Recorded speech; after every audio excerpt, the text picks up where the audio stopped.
आप देख रहे हैं जीटीवी न्यूज। दिल्ली के रंजीत नगर के गुरुद्वारा श्री गुरु सी से दिल्ली से राजीव तिवारी की एक खास रिपोर्ट। ट्रैक्टर मार्च के दौरान लापता किसान और जेल में बंद लोगों की सलामती एवं रिहाई के लिए रखा गया पाठ। स्त्री अकाली दल दिल्ली स्टेट द्वारा केंद्र सरकार द्वारा लाए गए 3 नए कृषि कानूनों के विरोध में दिल्ली के अलग अलग बॉर्डरों पर धरना दे रहे हैं। किसानों द्वारा 26 जनवरी 2021 को दिल्ली में निकाले गए ट्रैक्टर मार्च के दौरान लापता हुए किसानों की सलामती एवं जेलों में बंद किसानों की रिहाई के लिए श्री अखंड पाठ पढ़ा। इस अखंड पाठ के द्वारा सरकार से गुहार लगाई है कि सरकार किसानों के बारे में सोचे। अगर किसान नहीं चाहते हैं नया किसान कानून तो सरकार को किसानों की बात मनवानी चाहिए और जो किसान 26 जनवरी से लापता हैं या जेल में हैं उनको सरकार रिहा करे। सभा में पाठ का कार्यक्रम किया गया। मैडम, आज जो पाठ किया गया है ये क्यों किया गया है और इसका उद्देश्य क्या है? आज ये जो पाठ करा गया है क्योंकि आपको पता है कि 26 नवंबर से हमारे किसान भाई बहन जो कि मोर्चे में बैठे हुए हैं तीनों बॉर्डर पे, सिंघू बॉर्डर, गाजीपुर और टिकरी बॉर्डर पे 26 जनवरी को जो परेड हुई थी उसमें हमारे काफ़ी सारे बच्चे जो हैं उनके लापता हुए हैं। बच्चे और बुजुर्ग भी लापता हो गए थे और काफ़ी ऐसे बच्चे हैं जिनके ऊपर केस चल रहे हैं जो कि नाजायज़ केस चल रहे हैं। तो हमने ये सारा स्त्री अकाली दल की तरफ से अखंड पाठ साहब रखाया और संगति रूप में अरदास करी कि जो बच्चे लापता हैं वो अपने घरों में आएँ और जिनके ऊपर केस बने हैं वो केस वापस हो ताकि वो अपने आराम से उनका मतलब जीवन बर्बाद ना हो, वो सारे अपने अपने घरों में जा सकें उनकी। और खास करके ये अरदास भी की गई है कि जो काले कानून है वो वापस हो और सारी संगत के रूप में ये अरदास करिए स्त्री अकाली दल की पूरी लेडीज़ ने इकट्ठे होकर, ताकि वो किसान जो मोर्चा लगा कर बैठे हुए हैं वो अपने मिशन में कामयाब हो और अपने अपने घर को जाएँ।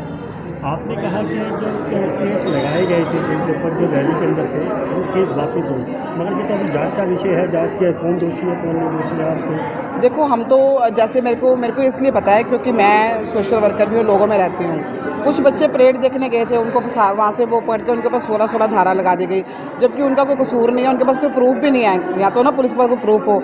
मैं खुद थाने में जा के रात को बोलती रही हूँ तो उन्होंने कहा हम अभी छोड़ देंगे, हम थोड़ी देर में छोड़ देंगे, कल छोड़ देंगे। लेकिन छोड़ने के बजाय उन्होंने काफ़ी सारी धाराएँ उनके ऊपर 16 के 16 सेक्शन सभी के ऊपर एक जैसे लगे हैं, सभी के ऊपर 16 सेक्शन लगे हैं और उनको बंद कर लिया। जो काफ़ी ऐसे बच्चे हैं जो नाजायज़ पकड़े गए हैं, हमें पता है इस बात का। अच्छा, जो लोग अरेस्ट हुए हैं पुलिस की जो गिरफ्तारी में है या फिर जो लाल किले पे पहुँचे थे, क्या वो दोषी नहीं है आप लोगों के साथ? देखिए, जो लाल किले पे पहुँचे हैं बच्चे वहाँ पहुँच गए लाल किले पे, लेकिन उनको इन पास का इतना आभास नहीं था कि ऐसी कुछ चीज़ें होंगी और ये कुछ प्लान में भी होती हैं चीज़ें। और सरकारों की भी कुछ मंशा होती है कि जितनी यूनिटी होती है उनको तोड़ा जाए, तो यही कोई बात नहीं है। अब कुछ लोग शीशगंज साहब मत्था टेकने गए थे, मेरे पास इतने ऐसे केस आए हैं कि जो मत्था टेकने रूटीन में छुट्टी वाला देना लोग चले गए, उनके साथ बुजुर्ग भी थे, तो अब उनकी गाड़ियों के नंबर ट्रेस कर करके उनके ऊपर वो लगाए जा रहे हैं, अब उनको नोटिस भेजे जा रहे हैं घरों में, उनके ऊपर ज़बरदस्ती धाराएँ लगाई जा रही हैं। ये आप ये कह सकते हैं जो आंदोलन चल रहा है, क्या वो आंदोलन खत्म होना चाहिए? क्योंकि सरकार ने साफ कर दिया कृषि कानून वापस नहीं होगा, मगर आप लोग कहते हैं जो किसान है वो कह रहा है कि कृषि कानून को वापस कराना है। देखिए कि जो आंदोलन चल रहा है, किसान जो लोग हैं वो अन्नदाता हैं हमारे और हम भी उन्हीं के ऊपर डिपेंड करते हैं। हम तो शहरों में रहते हैं लेकिन वो खेती करते हैं तो हम ही लोग खाते हैं। तो जो अगर उनके फेवर में ये कानून होता तो वो आंदोलन में क्यों बैठते? किसका दिल करता है कि अपने घरों से बाहर आके सड़कों पर बैठने का, दिन रात सर्दियों में बाहर रहने का? तो उनके फेवर में कानून नहीं है, इसलिए वो सड़कों पर बैठे हुए हैं। तो कानून सरकार को वापस लेना चाहिए, क्योंकि सरकार को एज अ पेरेंट रोल अदा करना चाहिए कि एज अ पेरेंट अगर हमारे बच्चे दुखी हो रहे हैं तो उनको इमीडिएट उसका कोई ना कोई सोल्यूशन निकालना चाहिए। तो किसान बैठे हुए हैं अभी तक सड़कों पर बैठे हुए हैं, लगभग 2-2.5 महीने से ज़्यादा समय हो चुका है, मगर उनकी वजह से जो स्थानीय लोग हैं उन लोगों को दिक्कतें हो रही हैं। वो भी चाहते हैं कि आंदोलन खत्म हो, मगर सरकार साफ कर रही है कि कृषि कानून वापस नहीं होगा। देखिए, वो अभी तो सरकार ने ये कह दिया कि कानून वापस नहीं होगा, लेकिन जो लोग सड़कों पे बैठे, मैं पहले बोला कि सरकार को एज अ पेरेंट रोल अदा करना चाहिए और जो स्थानीय लोग हैं वो भी उनका साथ दे रहे हैं, क्योंकि उन्होंने भी तो उन्हीं से लेना खाना है। क्योंकि स्थानीय लोग इतना लंगर में साथ दे रहे हैं हद से ज़्यादा, क्योंकि मैं तो जाती हूँ, डेली का मेरा रूटीन है कि गाँव के जितने भी लोग हैं वो वहाँ पे कुछ ना कुछ दे के जाते हैं। इसका मतलब है कि उनको साथ है, किसान के लोगों का, स्थानीय लोगों का साथ है उनके साथ, ऐसी कोई बात नहीं है। अपना परिचय और बताइए। मेरा नाम रंजीत कौर, मैं प्रेसिडेंट हूँ स्त्री अकाली दल दिल्ली स्टेट की। आपका नाम परिचय? मैं डॉक्टर सुखप्रीत सिंह हूँ, वैसे मैं हिस्टोरियोग्राफर हूँ और जहाँ पे जब से ये फार्मर प्रोटेस्ट शुरू हुआ है 26 नवंबर से मैं यहीं पे सिंगू बॉर्डर पर हूँ।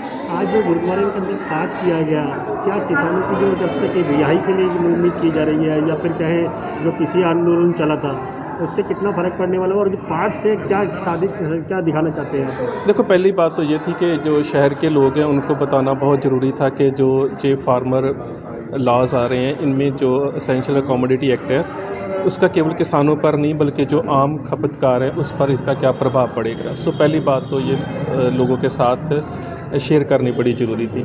दूसरी गल थी जो बात के जो गुरुद्वारा साहब में अखंड पाठ साहब का जो भोग हुआ है उसमें ये था कि जितने भी हमारे बच्चे दिल्ली के या पंजाब के पुलिस के द्वारा नजायज़ हिरासत में या जेल में भेज दिए गए हैं उनकी रिहाई के लिए एक तो भगवान के आगे अरदास करनी, दूसरी बात थी कि यहाँ पे जितना भी यहाँ पे जो लीगल सेल है दिल्ली गुरुद्वारा कमेटी का वो मौजूद था जो जुडिशल ग्राउंड्स पर उन बच्चों की रिहाई की बात जो है कर रहा है। सो ये दो बात, एक तो इनका नुकसान क्या है और दूसरी बात कि ये कार्रवाई क्या चल रही है उसको लोगों के साथ शेयर करने के लिए यहाँ पे ये समागम रखा गया था। इसके अंदर अभी तो जांच का विषय है क्योंकि पुलिस जांच कर रही है इसके अंदर कौन दोषी है कौन दोषी नहीं है, उसके बाद में कोर्ट में पेशी की जाएगी, मगर आप लोग उसकी अभी से ही रिहाई के लिए कह रहे हैं क्योंकि जो अभी तो जांच का विषय है, क्योंकि जांच नहीं तो स्पष्ट हो पाएगा कि कौन दोषी है। देखो, रिहाई के लिए तो अरदास की गई है लेकिन जो जुडिशल ग्राउंड्स पर जो काम हो रहा है वो यही हो रहा है कि सरकार को किसी भी स्पेशल इन्वेस्टिगेशन टीम के जरिए पहली बात तो जांच करनी चाहिए कि किन लोगों ने उन नौजवानों को उकसाया है या भड़काया है। दूसरी बात है कि क्या उन पर कोई दोष साबित होता है। तीसरी बात यह है कि क्या वहाँ पर राष्ट्रीय झंडे के किसी तरह के साथ कोई नुकसान या कोई क्षति पहुँचाई गई। जब ये सारे दोष साबित नहीं होते तो किन दोषों के आधार पर उन बच्चों पर जो केस हैं वो किए जा रहे हैं। सबसे पहले तो जुडिशल ग्राउंड्स की बात है। दूसरी बात है कि बहुत सारे बच्चे ऐसे भी हैं जो पुलिस की नजायज़ हिरासत में उनको अभी तक कोर्ट में पेश नहीं किया गया। सो उनके लिए भी जो कानूनी तौर पर प्रक्रिया की ज़रूरत थी कि उन बच्चों को कोर्ट में पेश किया जाए, जो उन पर भी धाराएँ लगती हैं वो धाराएँ लगाकर उनको जेल में भेज दिया जाए, उसके आगे जो फिर उसकी प्रोसीडिंग्स हैं वो शुरू हो सके। तो आप लोगों का कहना यानी कि सरकार ने ये जानबूझ कर किया क्योंकि दफाएँ लगा के धाराएँ लगा के जानबूझ के अरेस्ट किया गया। देखिए, सरकार को पहले ही चाहिए था कि इतना बड़ा संघर्ष है, इतना बड़ा आंदोलन है, इतनी दूर से लोग आए हुए हैं और पहली बात तो सरकार को इस बात के लिए दोषी ठहराना चाहिए कि जो लोगों की मांगें जायज़ हैं। मैंने पहले भी जैसे बात कही कि केवल फार्मर ही नहीं बल्कि जितने और भी कस्टमर हैं, जितने भी खपतकार हैं वो भी प्रभावित होंगे, उपभोक्ता भी प्रभावित होंगे। तो सरकार जब किसान कह रहे हैं कि इन कानूनों के साथ हमें नुकसान है तो ऐसी कौन सी जिद है कि कुछ कारपोरेट घरानों को खुश करने के लिए सरकार जो ऐसे कानून लेके आ रही है जिससे सारे देश का जो शांति और तवाज़ुन जो बिगड़ रहा है। तो इसमें तो किसान को नहीं बल्कि सरकार को दोषी ठहराना चाहिए। तो सरकार से क्या चाहते हैं? सरकार से यही चाहते हैं कि जब जो किसान संगठन है उनकी मांग है कि जो कानून रिपील किए जाएं तो इन कानूनों को रिपील किया जाना चाहिए।